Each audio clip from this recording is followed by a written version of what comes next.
Hello chicken chasers, that's my thing now. So as some of you may already know, Fable is my favourite gaming franchise. If I had a catchphrase, that would be it. For the longest time I've known that Fable 4 was in development even though Microsoft won't admit it. I don't worry about its existence, I worry about its quality. As we approach closer to the reveal, that little voice inside my head keeps banging on and on and on, asking, what if Fable 4 is gonna suck? And all these years of anticipation and agony were for nothing. All the videos I've made, all the articles I've read, all the sleepless nights I've had tossing and turning in my bed, getting up in the middle of the night in a pile of sweat, screaming at my wife, honey, wake up! What's going on? Wake up, damn it, wake up! What's wrong? I had a bad dream. Huh? I had a bad dream. You had a bad dream. Yeah. Was it the one we tell everyone watching this video to like and subscribe again? What? No, it was something else. Although they should definitely do that too. So what was it then? Forget it. Babe, whatever it is, you can tell me. I will always love you. Honey? Yeah? I was thinking. Well, the thing is, oh yeah. What if Fable 4 sucked? Get out of my house. Recently I found an article where the creators of Fable, Dean and Simon Carter, spoke on this very issue. Not the one about my fake wife, the one about Fable possibly sucking. So today I'm going to read you the article and go over some of my concerns for Fable 4. If you enjoyed the video and want to support the content, then go ahead and smack the like button, comment down below and give me a juicy motherfucking subscribble. Let's begin. So in the article they go on to talk about their ideas for Fable 4 and what the studio working on it, Playground Games, needs to do. They said, I'd like it to be more than just The Witcher with condoms. I think Fable is unique, silly, and parodies a lot of things people in RPG land have taken for granted for decades. I also think Fable feels mythic and magical in a way that a lot of RPGs don't. When every NPC has a potted history of everything that's happened in your world, then there is no room for inquiry, speculation, or doubt. Without those, there is no mystery. Without mystery, you have nothing. Now that's the end of the first quote, and I have to say I agree with this statement wholeheartedly. Fable sets itself apart by not taking everything too seriously. When looking at games like The Witcher 3 and Skyrim, almost every character you interact with has a vivid past that you learn about. And don't get me wrong, that's not a bad thing. It's quite the opposite actually, it's really good. It's just that with Fable they choose a different path. The characters in the world are funny, quirky, silly, and more susceptible to interpretation, thus the mystery he was talking about. He also touched on how Fable feels mythic and magical in a way that a lot of RPGs don't, and I believe that has to do with a few things. One being its vibrant and colourful Pixar-like art style that makes the game look good in almost any setting, the way characters' bodies are disproportionate to one another, or how some buildings slant to the side and stack on top of each other in such an unrealistic way, almost like they're about to topple off or something. These things were moulded by a team filled with creativity and fueled by passion to create something special. He talks about how it needs to be more than a Witcher clone, which is absolutely spot on. The Witcher 3 is great for its own reasons. It works for what it is. You can't just see something success, copy paste it and then call it a day. That can only take you so far. You're making Fable, not The Witcher 4. So whilst it's fine to take aspects of that game and implement it into your own, they have to be careful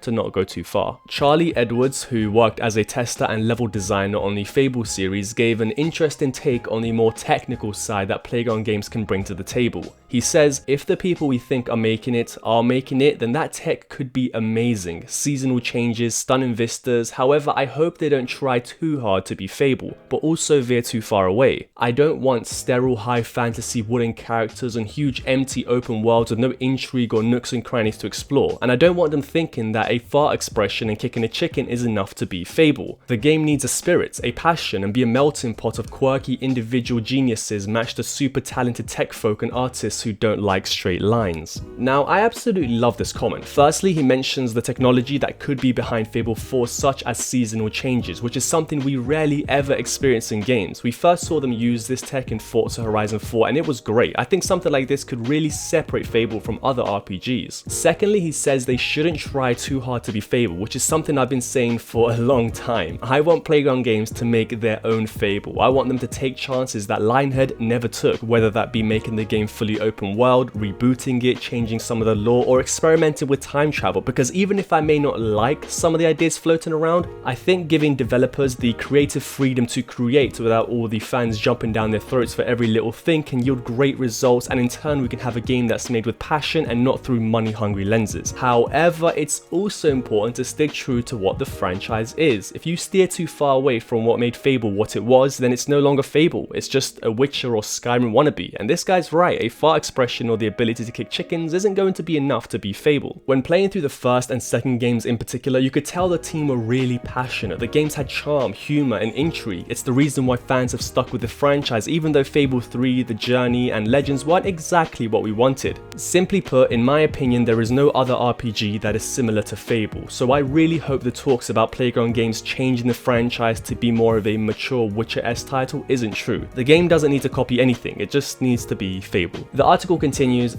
at Fable's core was the understanding that fantasy RPGs are very silly but take themselves very seriously. We tried hard with Fable to embrace the silliness, gently, without breaking the illusion. Getting that balance right will be crucial. Most importantly, I want to feel that the developers love the world they're making and enjoyed making it. This is one of the things you get from indie games these days and less so from AAA, the sense of emotional investment from the developers. And that's all from the article. It was a very interesting read and brought up a few concerns that I, and I'm sure many of you have. Playground Games are a talented studio. The things they've done with the Forza Horizon series is great, but them making Fable 4 will really put them to the test and show if they can hang with the top tier studios. And it'll also show if Fable still has what it takes to hang with the big boy RPGs. I know right now that seems like an impossible task because Fable's name value has deteriorated over the last years and is nowhere near as popular as the Elder Scrolls or Dragon Age, but at one point Fable was one of Microsoft's biggest franchises. Believe it or not, it was actually getting up there to the likes of a Halo, but then they rushed Lionhead to make Fable 3 with just 2 years development time. Then they forced them to work on The Journey, then Legends, then they shut down the studios, and you get the point. They halted the momentum of Fable right as it was hitting the mainstream audience. After the second game, the franchise was red hot. People wanted more, but when they finally released the third game, it was just underwhelming.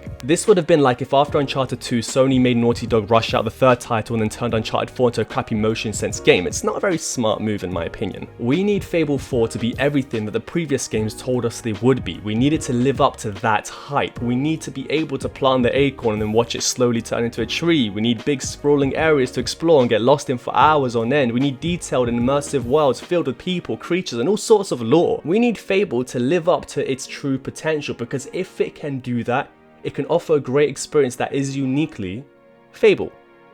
Also, while recording this video, I realized that I've been saying the word Fable so much, it's lost all meaning. Like, I have no idea what is Fable anymore. What is Fable? Fable. Fable. Blah, blah. Microsoft need to support the game. They can't just stealth release it with barely any marketing like they did with Ori 2, Crackdown 3 and so on. They need to follow what Sony does with their titles. Put Fable on the side of buses, advertise it on TV or in movie theaters. Heck, I remember the marketing for Spider-Man PS4 had a giant post of Spider-Man on an actual train in New York City. That kind of stuff is epic and gets the word out. If you have faith in your titles like Rockstar with GTA or Ubisoft with Assassin's Creed or like Xbox have with Halo, then you'll spend the big bucks to see its true mainstream potential. Fable can compete with the likes of a Skyrim or Witcher or Cyberpunk. It just needs to be given the chance. It needs the support of a massive company like Microsoft and a passionate team to build it up like Playground Games. The reality is that if Fable 4 turns out to be anything less than stellar, then that may very well be the last we ever hear from the franchise. And we wouldn't want that now, would we? That would suck major donkey balls. The game is rumored to finally be revealed at Xbox's digital event in July, and though I'm still hesitant that they'll reveal it, I just can't contain my excitement anymore. I get it probably won't release for a few years or even later maybe, but we just need a teaser or something to let us know it's official before someone leaks it. Fable 4 is Xbox's worst kept secret. I know there are still a lot of doubters out there saying it's not real and we're all getting our hopes up just to be disappointed, and that's fine. That's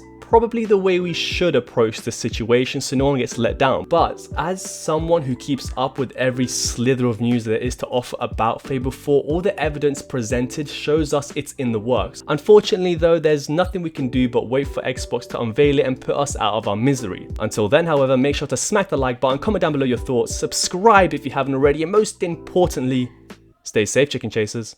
Bye.